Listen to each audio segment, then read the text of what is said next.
Hello दोस्तों, कैसे हैं। आज हम बात करेंगे भारतीय साक्ष्य अधिनियम। पूर्व में यही भारतीय साक्ष्य अधिनियम इंडियन एविडेंस एक्ट 1872 हुआ करता था।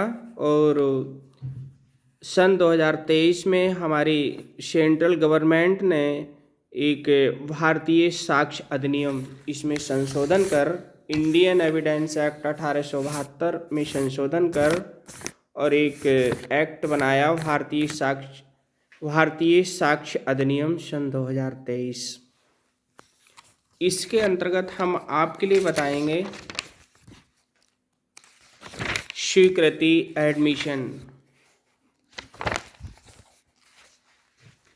एडमिशन क्या होता है कि वाद में किसी भी पक्षकार के द्वारा किसी भी विवादक जो बाधित और विवादित तत्व हैं उनके बारे में कभी एडमिशन कर लिया जाता है, स्वीकृति कर ली जाती है।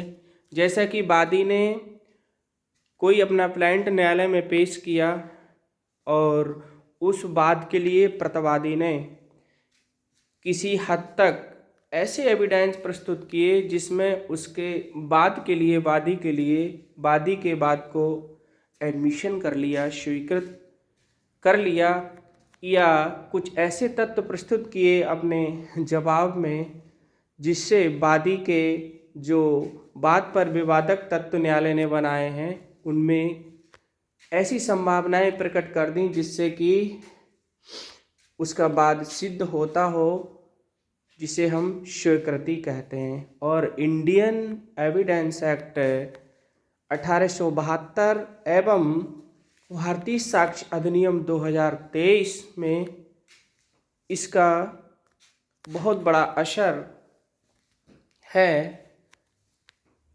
बाद में पड़ता है। और न्यायालय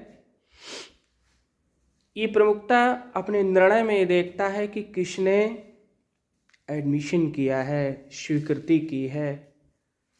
ये बहुत सारी बातें हमारे युवा वकीलों के लिए, जो हमारे होनहार अधिवक्ता हैं उनके लिए, जो हमारे सीनियर एडवोकेट्स हैं वो नहीं बताते हैं। तो आज हम चर्चा करेंगे इंडियन एविडेंस एक्ट एंड भारतीय साक्ष्य अधिनियम।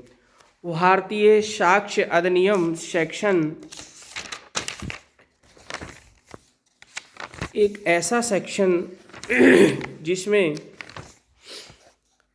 हमारे लिए बताया गया है कि हम न्यायालय में किस प्रकार से अपना साक्ष्य प्रस्तुत करें और वो साक्ष्य न्यायालय में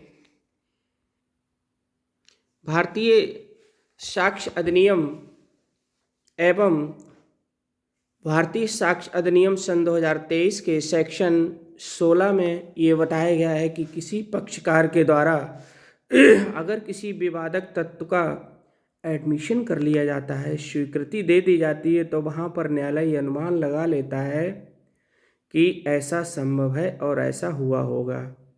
यानी कि पोजीशन के संबंध में उदाहरण के रूप में हम ले लें कि किसी वादी और प्रतिवादी का किसी विवादित भूमि पर कब्जा है और वहाँ पर वादी अपने वाद पत्र में अपना कब्जा साबित करता है और कहीं किसी हद तक प्रतिवादी अपने प्रतिवाद पत्र में अपने लिखित जवाब में ये एडमिशन कर लेता है कि इस भूमि पर वादी का कब्जा रहा या वादी इस पर काबिज था, तो वहाँ पर वादी के वाद को पूरा सपोर्ट मिल जाता है और न्यायालय वहाँ पर निर्णय करने में वही भूमिका निभाता है और सारा ऑर्डर वादी के पक्ष में ही चला जाता है।